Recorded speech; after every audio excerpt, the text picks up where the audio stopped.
আর আরবি ভাষা জ্ঞানের মাধ্যমে ইসলামী শরীয়তের অনেক জ্ঞান শিক্ষা দেওয়া হয় এবং যখন আরবি ভাষাটা তারা মোটামুটি রপ্ত করতে পারে তখন তাদেরকে আরবি ভাষার মাধ্যমে কোরআনে পাক বোঝার ব্যবস্থা করা হয় এবং ভাষার সাহায্যে কোরআনকে বুঝে নেয়। চতুর্থ ধাপে আসে শুধু জায়গা তো বলি যাবে বরং পূর্বসূরীগণ কোরআনে পাকের যে তাফসীর করেছেন, যে তাফসীর লিখেছেন, সেই পূর্বসূরীদের তাফসীর গ্রন্থের মাধ্যমে কোরআনে পাকের ব্যাখ্যা এবং প্রামাণ্য তাফসীর শিক্ষা গ্রহণ করা।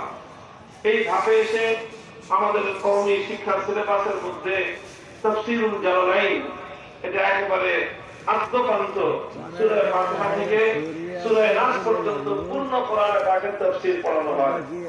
এছাড়া তাফসীরে বাইজামি নামক একটা বিখ্যাত তাফসীর গ্রন্থের অংশ বিশেষ আমাদের শিক্ষা সিলেবাসে রয়েছে।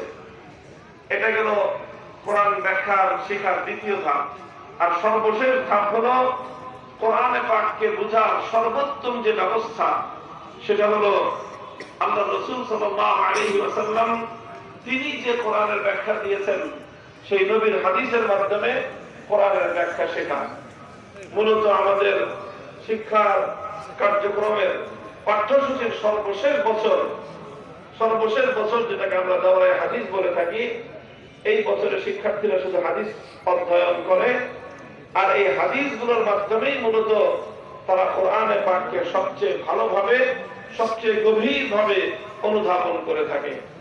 কারণ আল্লাহর নবীর হাদিসের মাধ্যমেই কোরআনে পাক দুনিয়াবাসীর সামনে সম্পূর্ণরূপে স্পষ্ট হয়েছে এবং মানবজাত বুঝতে পেরেছে। আর এই যে হাদিস পড়ানো হয়, 9টা হাদিসের কিতাব এই বছর দাওরায়ে হাদিসের বছর শিক্ষার্থীদেরকে পাঠদান করা হয়। এই 9টা হাদিসের কিতাবের মধ্যে সবচেয়ে গুরুত্বপূর্ণ, সবচেয়ে নির্ভরযোগ্য হাদিসগুলো যেই কিতাবের মধ্যে একত্রিত হয়েছে সেই কিতাবটার নামই হলো সহিহুল বুখারী। এই জন্য সহিহুল বুখারীর সবক যখন শেষ হয় তো শুধুমাত্র একটা কিতাব শেষ হলো না, বরং দীর্ঘ একটা জ্ঞান সাধনা শিক্ষা